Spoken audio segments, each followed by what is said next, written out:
Design shapes the way you live. I'm Nico, an interior design expert focused on the connection between home and well-being. Using science, design, and professional expertise, I'll help you shape a space that elevates your mindset and enhances your well-being. Let's create space for better living, starting now. Welcome to today's episode of Your Home by Design. I'm Nico, and this is episode 70. One of the things I find most interesting about people is how instinctively we respond to space without even realizing it. We adjust, we personalize, we create routines, we claim corners, we shape our environment to suit us. And yet, when it comes to our own homes, many of us live inside spaces that are working against us.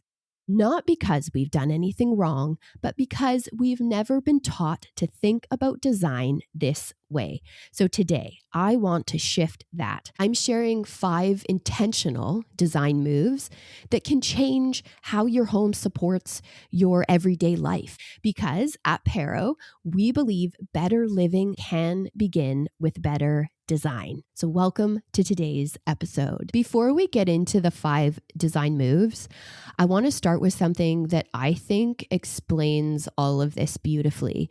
Because the way we instinctively relate to space says a lot about what we actually need from our homes. So I've moved around a lot, not so much as a child, but as a young adult. I moved out of my family home. I traveled. When I got married, me and my husband moved around a fair amount. And, like many of us, you move out of your family home and you move in with friends or you go away to college. And for me, when I look back at all of the places that I've lived, I always wanted to make it familiar. I always wanted to personalize it. That was something that happened right away. As soon as I moved in, it was a process that I went through. It was really important to me to make any home really feel like home. And we know that there are varying ways that we all do this. And that can vary depending on what financial abilities you have, or it can be even ownership. So whether you own or you rent, but no matter where we land on that scale, one thing remains true. And that's we all care deeply about the spaces that we live in. In one way or another, you are making choices in your home that speak to your values, speak to what you prioritize, who you are, who you want to be, or simply where life has taken you. If it's a tough season, I can bet that your home is probably showing it. Things have been forgotten. The home has maybe become a bit tired looking. I've been in homes of clients where they're walking me through at the start of a project and they're showing me areas of the home and they're speaking about it in the past. Like, we did this at this stage, we updated this, and we did a reno 20 years ago. And it's almost like the home is frozen in time. And you can see that somehow years went on and the updates weren't made. Basic care was kind of avoided and almost neglected.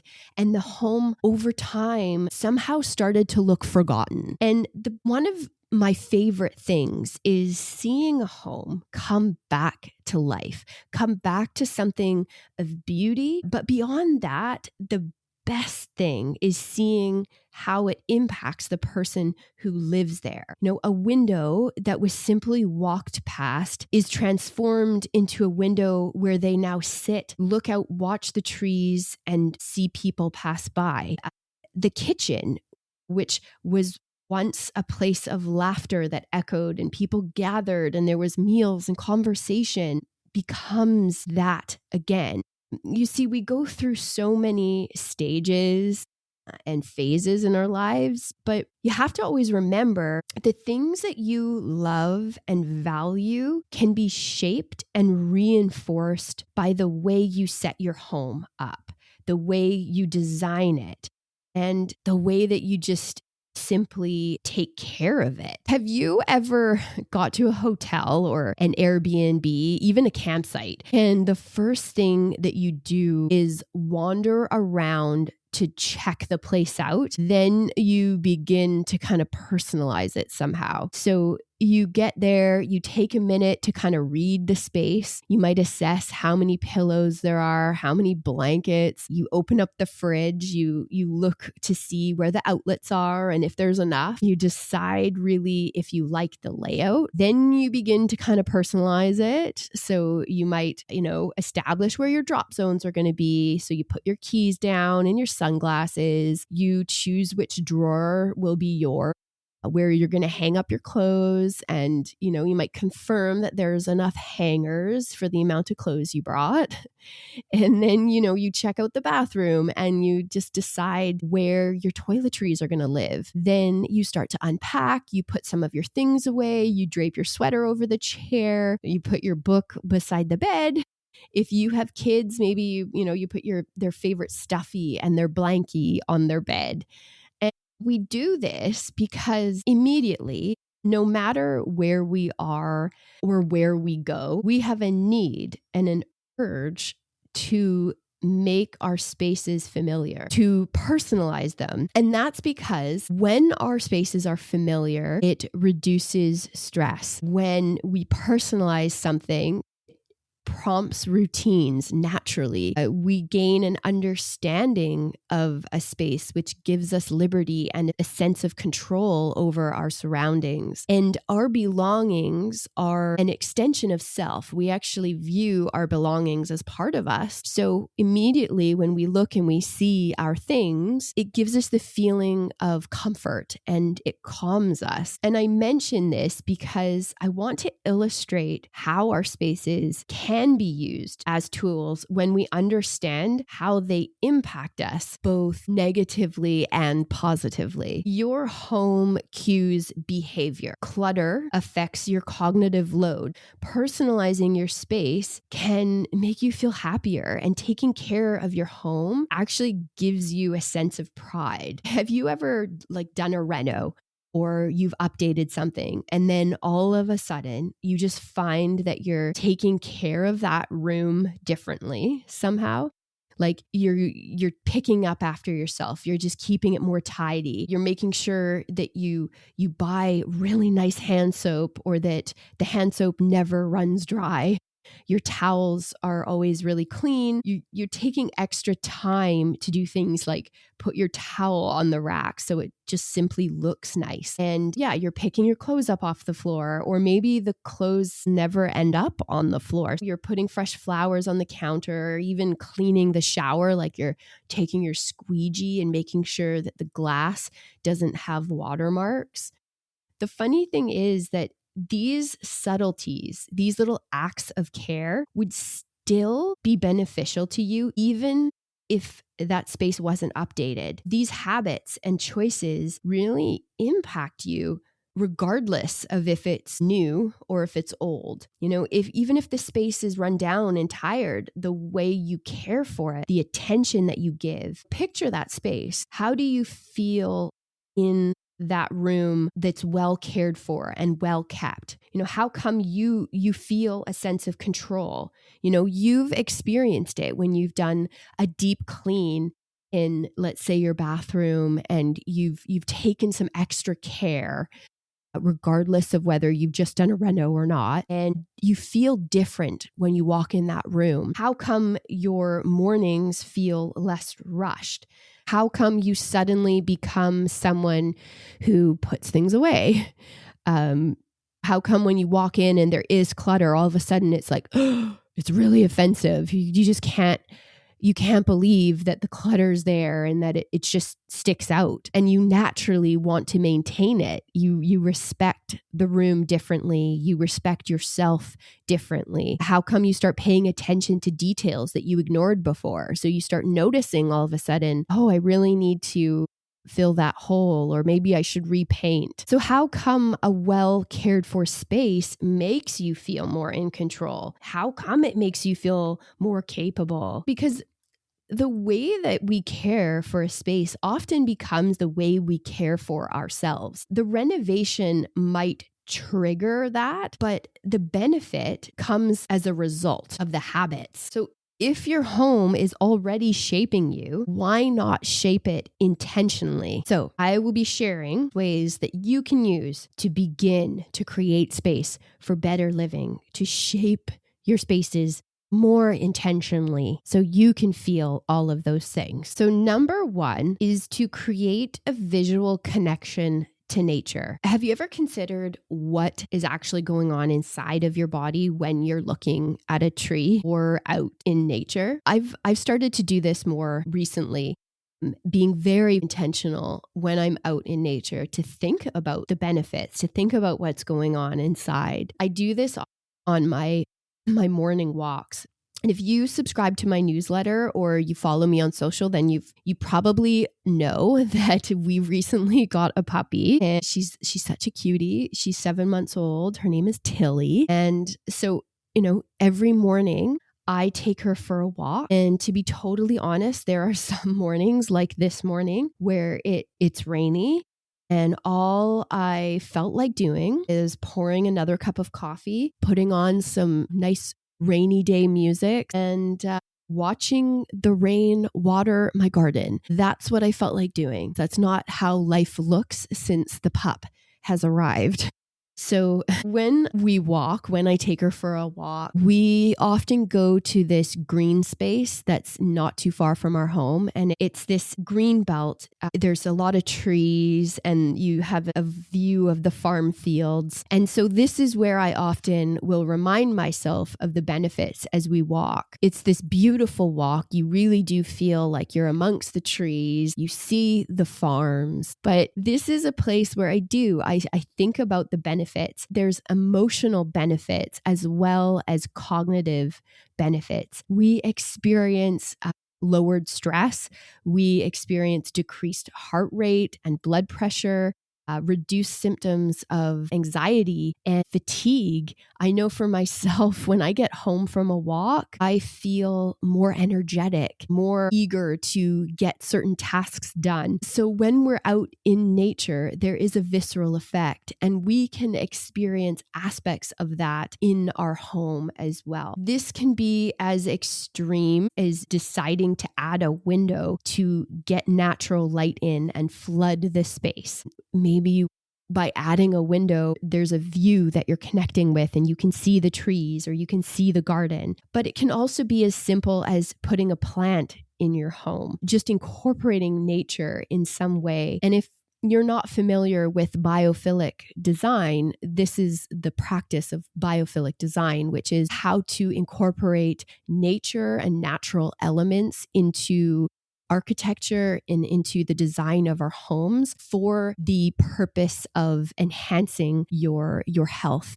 I read an article featuring an architect who specializes in biophilic design, and he was comparing the effects of walking into a cathedral and to nature. And he was saying that it's representational nature is what he said.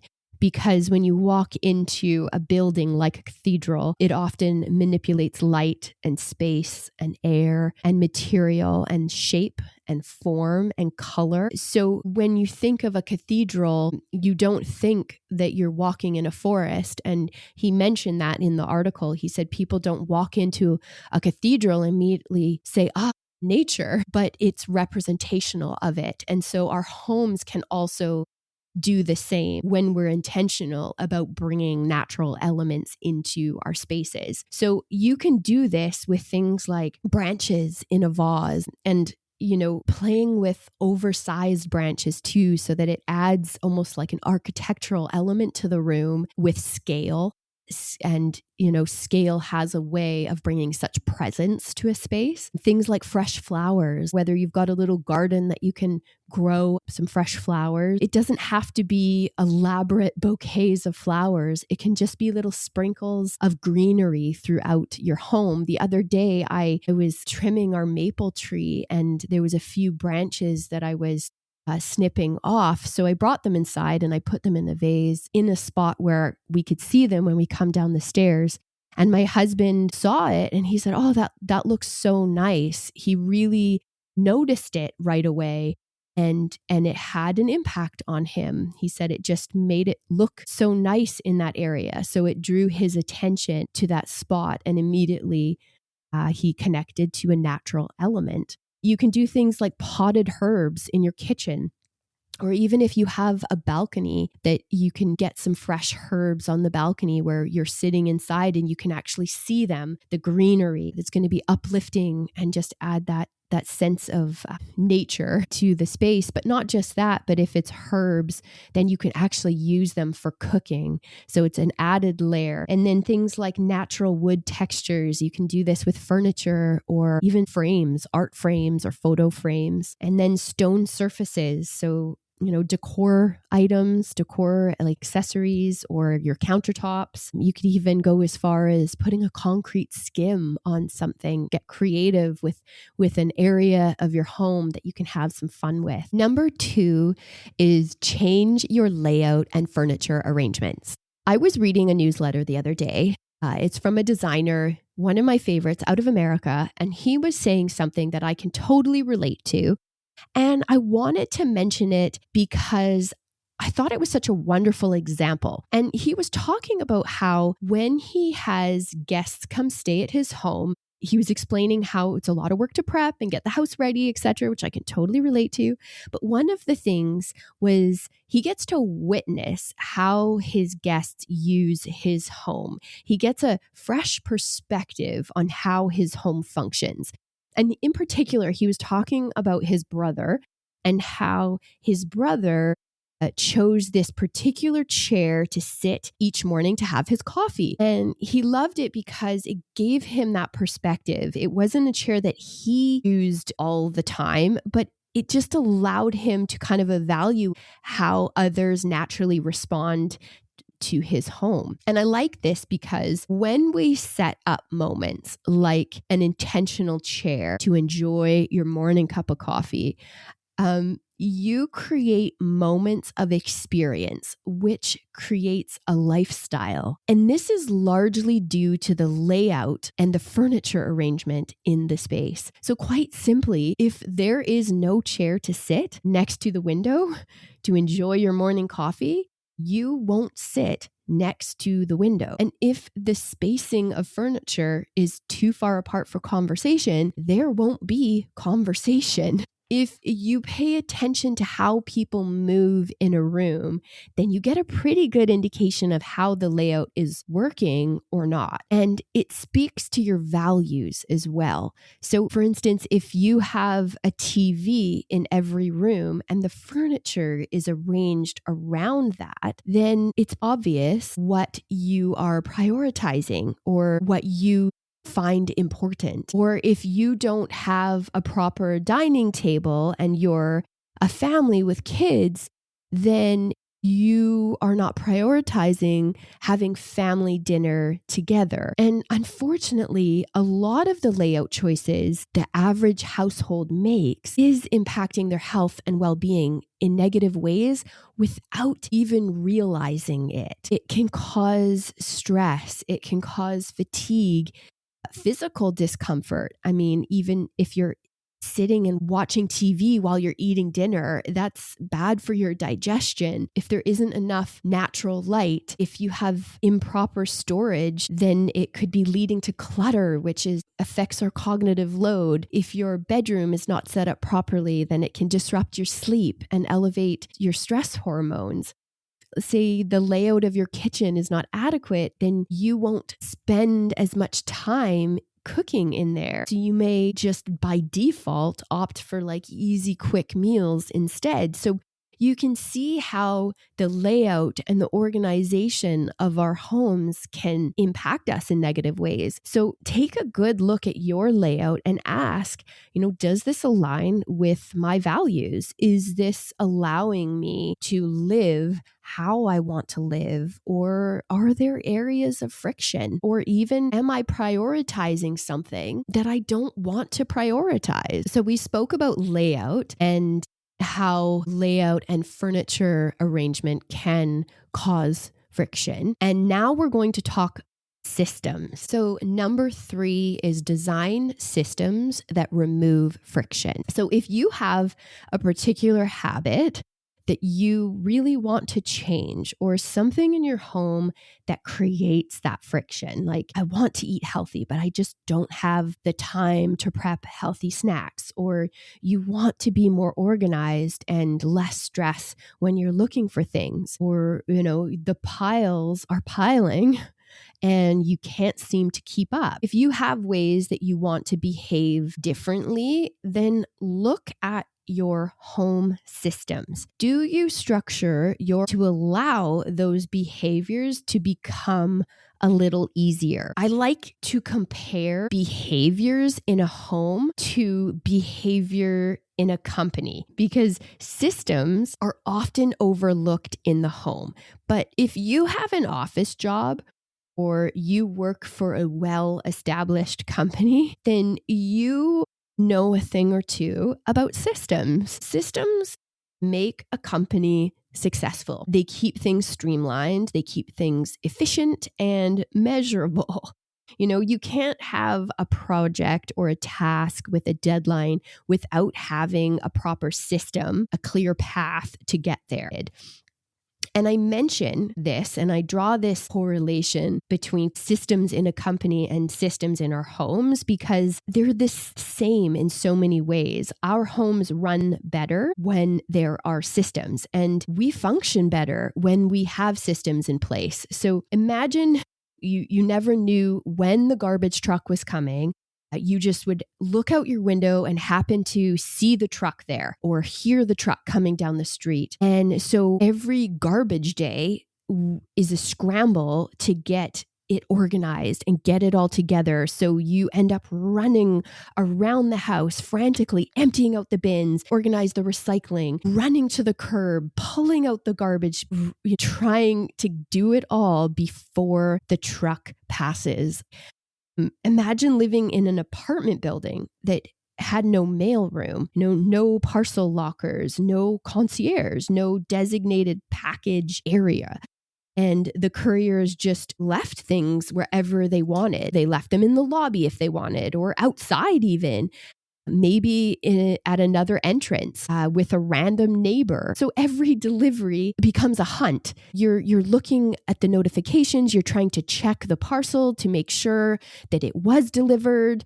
You're texting neighbors, or you're stopping people in the hallways. You're worrying about theft. And really, it's not the package itself that is stressful. It's the system that's missing. So the way you organize your home and the systems you choose to implement can help you in your day-to-day life. There are so many systems that you can use that you may be overlooking. So as an example, it could be something as simple as the timing of when you turn your dishwasher on. So if you find that your mornings are busy and crazy, and you're having breakfast and prepping your lunch and prepping dinner so that when you get home from work at 6:00 that night, dinner's ready to go.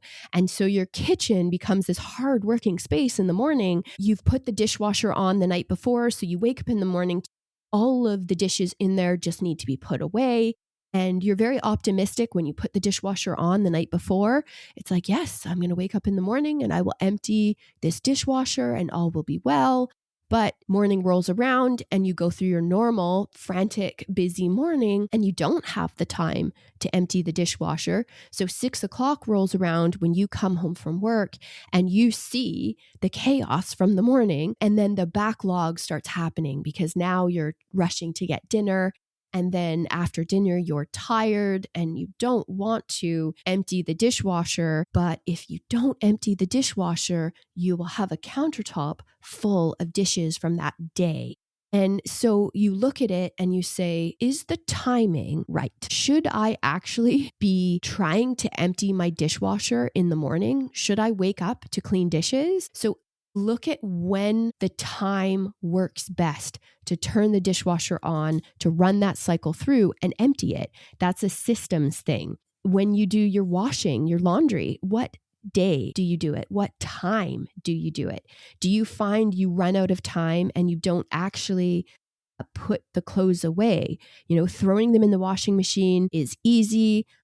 Throwing them in the dryer is easy. Loading another load in the wash is easy. But now it's time to fold and put away. And that's where the backlog is happening. So can you look at that system and adjust what time and what day you do it? And really, have you ever considered or really thought about how long something takes? I've timed out our kitchen cleanup, and I know that after dinner, it takes us about 20 minutes to clean up. You want your home to be a place of rest. And so we think, after dinner, you just want to kick up and relax. So the thought and the idea of having to clean feels really daunting. And you feel like you don't have enough time to actually clean. But if you knew how long that dreaded task actually takes, then you know that it's not really going to prevent you from relaxing because it's only 20 minutes. Or you may be able to say, I actually don't have time to do my laundry right now because you're heading out for an evening and you need to leave in 45 minutes, and the washing from start to finish and putting it away is going to take you 80. So you don't start until you have that 80 minutes to see it through, or you manage to break it up because you understand the amount of time and what it's going to take to get it done. Another system is making healthy food choices. Is it too easy to grab something unhealthy because you just run out of time? Can you make your fruit more accessible? Can you put it in a beautiful bowl on the counter, or prep it and put it in lovely containers in your fridge? And I say in a beautiful bowl and a lovely container because we are such visual people. So to see something that brings us joy in just how it looks is going to help us want to grab that piece of fruit because you've taken the time to choose a beautiful bowl. You've taken the time to prep it and put it in nice looking containers. Can you create a charging drawer instead of having your cables everywhere? Is there clutter piling up on your countertops? Do you need to kind of reevaluate your drop zone and rethink how your drawers are organized? And that usually starts with a purge, or at least it probably should start with a purge, because we all continually add to our spaces in one way or another. I'm always amazed at how much my kids bring home from school and how that ends up on the counter. That can be library books, that's their lunch kits, that's their agendas from school, that's their water bottles, that's their little toys that they're exchanging with friends, what art projects. So evaluate your systems and get your systems working as good as they can to support the habits that you want and the way that you want to live. Number 4 is surround yourself with art. Engaging with art has known effects. It is incredibly good for us. And I often hear how some people they don't feel artsy.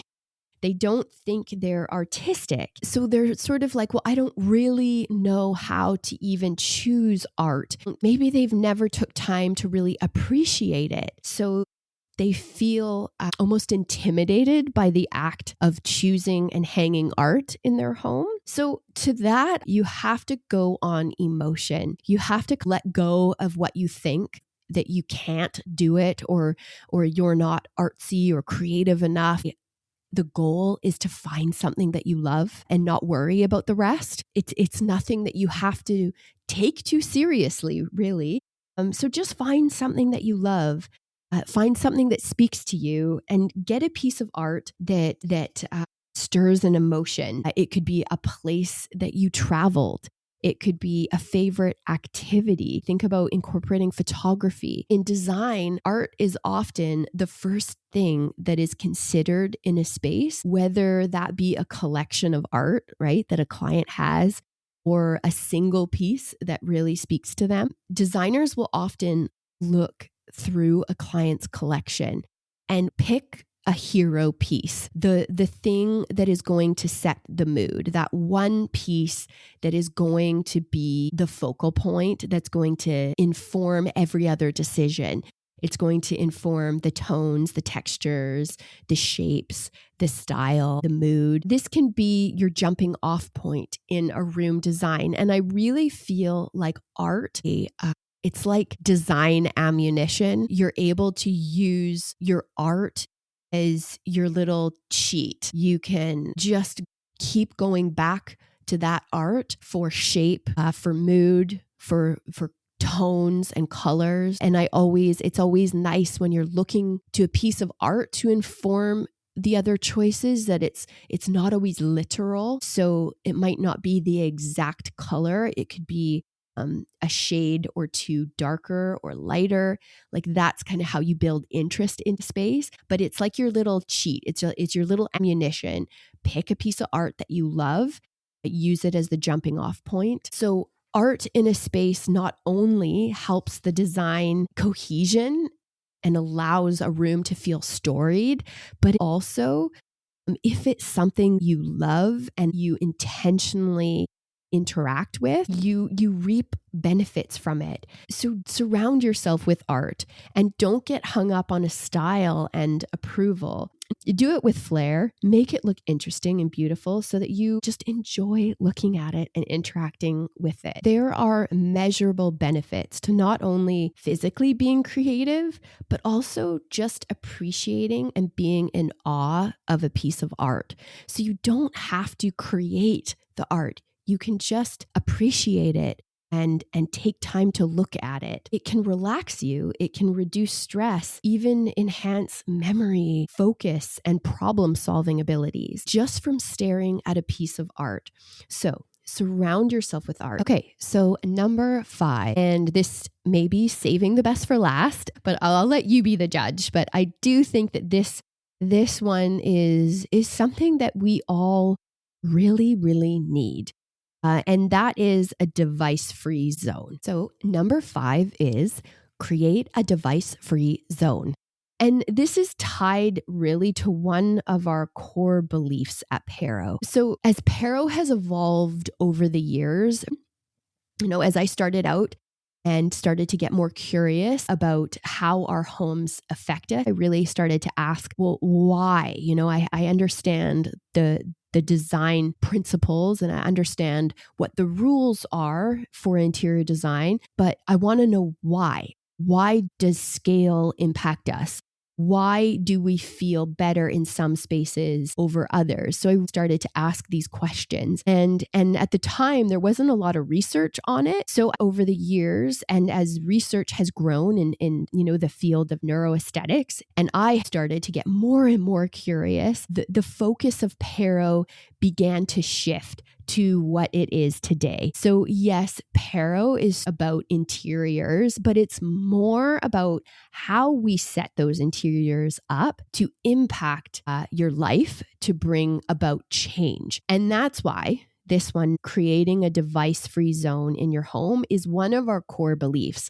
And it's not to say, okay, let's avoid devices in this room because they look bad. It's how you respond to your home when you pick up a book and smell the pages versus pick up an iPad. It's rare to pick up a device and not have your attention pulled to something else. But more than that, if you, for example, put on a record versus playing music on your phone on a wireless speaker, it's a totally different experience.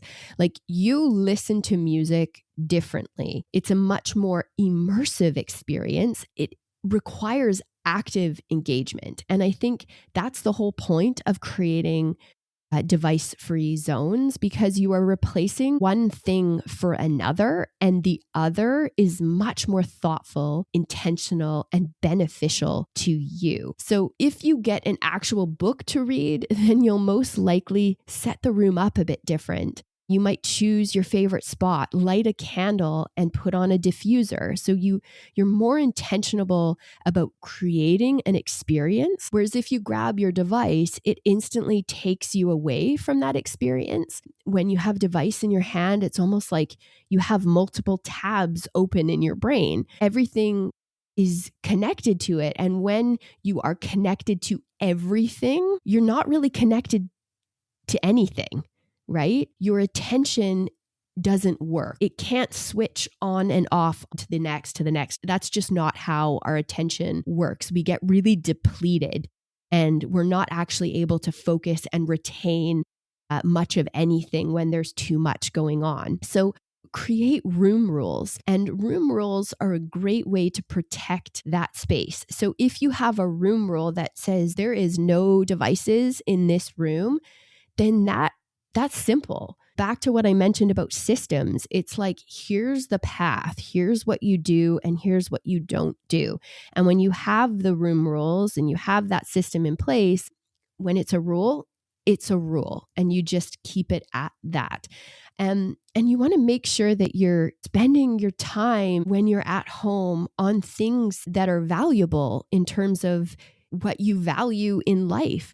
It's so rare that we have the opportunity to connect because, life is busy, right? The dinner table is such a beautiful time to do that. So when we talk about spending time together, make sure you're thinking about areas in your home that you can create device-free zones in spaces where you need rest, in spaces where you need to relax, where you need to really connect. I have a few no device rules, and one of them is at our dinner table. There's no devices in the bedroom or in our living room. So find ways to give your brain a break and give it a chance to experience real life moments. So if you're able to disconnect from everything when you're in the safety of your own home, then you can create space for better living. If there's one thing I want you to take from today's episode, it's this: your home is never neutral. It is always influencing you in subtle ways, in behavioral ways, in emotional ways, and often in ways you've simply become too familiar with to notice. But that's actually the good news, because if your home is already shaping you, then you have far more power than you think. Sometimes the most meaningful shifts come from the smallest decisions: moving the chair, adding the branch, creating the system, protecting the room, putting the phone away, choosing what deserves your attention. That is design. And that's exactly what we believe at Pero, that design is not just about how a home looks. It's about how a home helps you live better. If this episode resonated, I'd love for you to share it with someone who needs this reminder. And if you're interested in going deeper into this work, into intentionally creating a home that supports your habits, your well-being, and your daily life, make sure you explore Create Space. It's our digital course that's built around exactly this philosophy. It's a video-based experience. It's got a massive workbook that goes through so many questions and dives deep into how to do this, tangible ways, and just working through what you need in your home. You can connect with me on social. I'd love to hear from you there. I'm going to be showing up there more regularly in the coming months. Also, you can subscribe to my newsletter. It's this personal little note that arrives in your inbox every Saturday. You get a little glimpse into what I'm working on, what my weeks look like. I usually share some really cool products that I've come across. So if you're design savvy or just love looking at some inspiring design products, then make sure you subscribe. You can pop onto my website, yourparo.com. That's YOURPARO. So many ways to connect. And yeah, I look forward to seeing you there. And thank you for spending time with me today. Until next time, create space for better living.